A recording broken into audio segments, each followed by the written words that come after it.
One of the things that often, certainly students and newly qualified therapists find difficult is that technique parts therapy. And that's why I often leave it right to the end of the NLP techniques to use, because I think if I brought that out right at the beginning, people would be really quite apprehensive about it, because there's an awful lot of talking in that, isn't there, from the therapist's point of view. Lots of the other techniques, we can ask the client to close their eyes, and we can have some notes so we can check like an aid memoir then, and we've got that there. But in parts therapy, we're really relying on ourselves and using our intuition as well. And that's sometimes, for somebody newly qualified, it's quite frightening for them, because they're afraid they're going to stop or blank, or it's not going to go well, or the client is not going to do what they're asking them to do, because everybody's so different. So you could get 8 people who do it perfectly well as clients, and then 2 people either find it difficult themselves, or you almost reach an impasse where nothing's happening and you're not moving forward at all. So what would you think is the most difficult part of parts therapy? I think the most difficult part for me was actually once I'd identified, or the client had identified the parts, was the actual getting the 2 parts to talk together. I can remember when I did that with someone, I'd got the 2 parts, we'd identified them, we'd named them, we knew exactly what their role was within the personality, but then it came to actually talking together, and that was the part that I found the most difficult to do. I think that's something that I would need lots more practice on doing.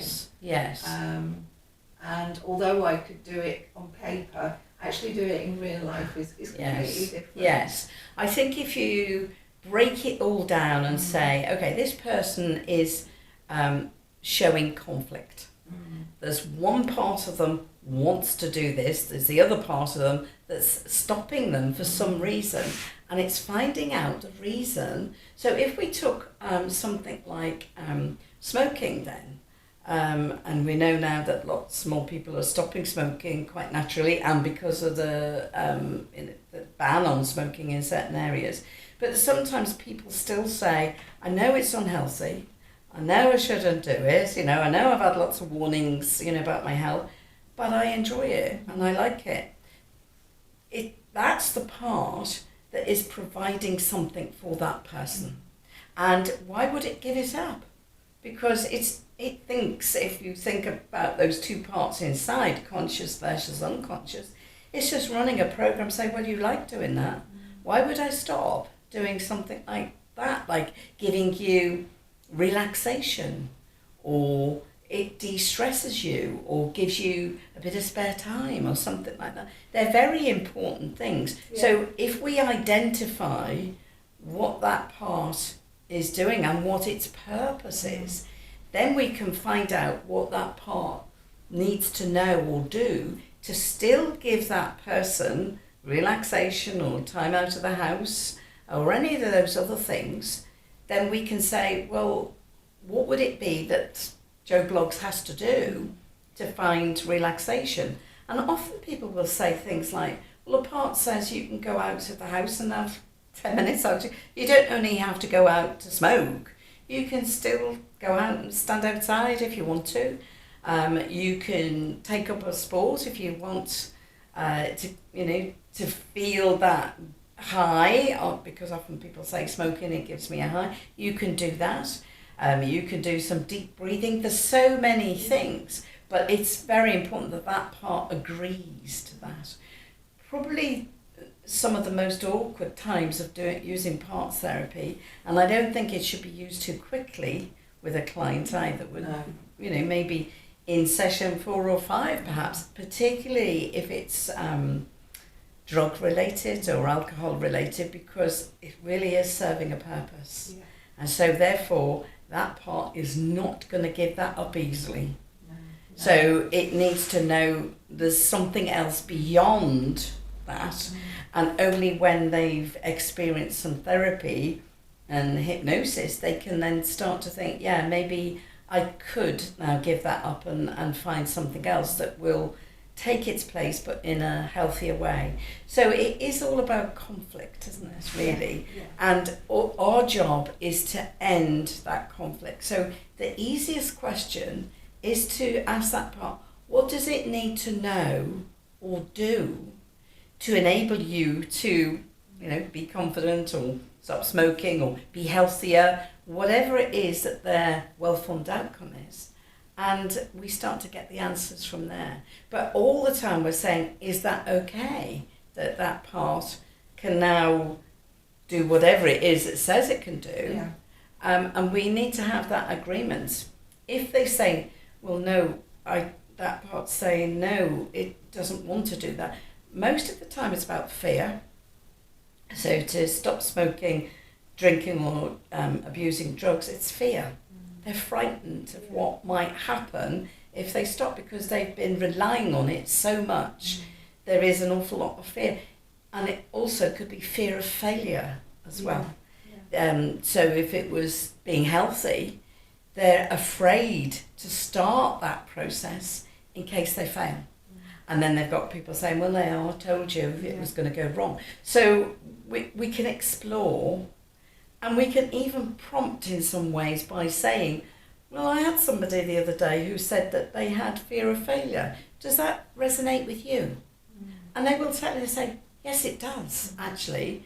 Now you've come to say that, it does, I do fear failure. So that part is keeping you in that behaviour that you don't want or like because you fear failure.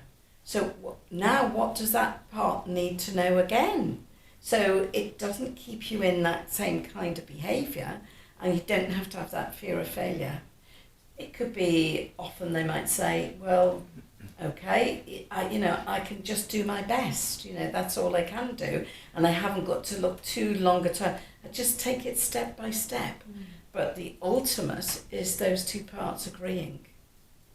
Yeah. That's the whole thing. Yeah.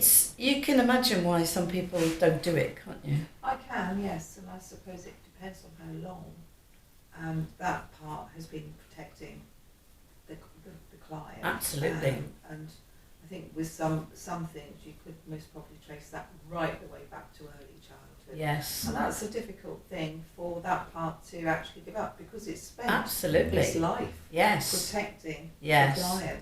And that's a good thing. So you can use those words. You can say, look, I'm now going to talk to that part. You've been such a good part protecting Joe Plugs all this time. I'm not surprised you don't want to give it up. It's not a surprise. So it is as if you are talking to that part and saying, the only thing is, Joe Blogs is not a child anymore. It's a grown-up adult and has made a decision that they want to do X, Y, and Z, whatever it is. So I want you to help them now as much as you can. So I want you to give Joe some more information about what he needs to do. So you can still protect him. That's fine. Protection's good. We don't want to get rid of that at all. We're not being critical or judgmental in any way. We just need to know what he needs to do, and it's okay with you. It's like getting that agreement, isn't it? Yeah. It's showing both parts respect as well, isn't it? That's a good point. I think, yes. Making sure that your tone of voice is appropriate for both parts, the same for both parts. Yes. Because if this part has been protecting the client for such a long time, it's going to be looking for differences. It's going to be looking at our body language. Absolutely. To see how we Yes. respond to them. Yes. And that might be that there are some things that come out that aren't very pleasant to listen to. Yes. And it's all about the therapist maintaining their body language in that really supportive way. Yeah. Actually maintaining the rapport. Yes. What a really excellent point to make, because you imagine that you're talking to the part that wants whatever their well-formed outcome is, and you've got this kind of tonality. Now, I know you're trying to help Joe, and you want him to be whatever it is. And now this part that is. You see, the language has changed, tonality's changed completely, and actually all that happens is that part disappears and says, get lost. I'm not playing this game. I'm being judged here. So what a good point to make, that we need to keep in rapport with both of those parts, use the same tonality, the same language, and most importantly, what you said, be very respectful, and not expect everything to be hunky-dory or a resolution on that particular session. That's the other thing that therapists are afraid of, that if it goes wrong, then the client will think that hasn't worked and may not come again. And again, our language could be, look, I know that part will need some time. Now, we're not saying when, some time to consider the options that it's got. It could be later, it could be in your sleep while you dream, or it could be when you're least expecting. Some thought comes into your mind, you're saying, oh yes, I could do that. So what we've done there, we've given all sorts of options that are in there. So we're not saying, well, that hasn't worked, has it? We're saying it may not be now, it could be some other time. And actually the client feels better that they've got some time to think about it. If we think about Milton Erickson, he, particularly something about like smoking, he would say it might be today, it might be next week, it might be next month. You might have a date in your mind right now about when you decide to stop smoking, because that client might think, I'm being told to stop smoking and I don't want to stop right now. I do want to stop, but it might not be right now.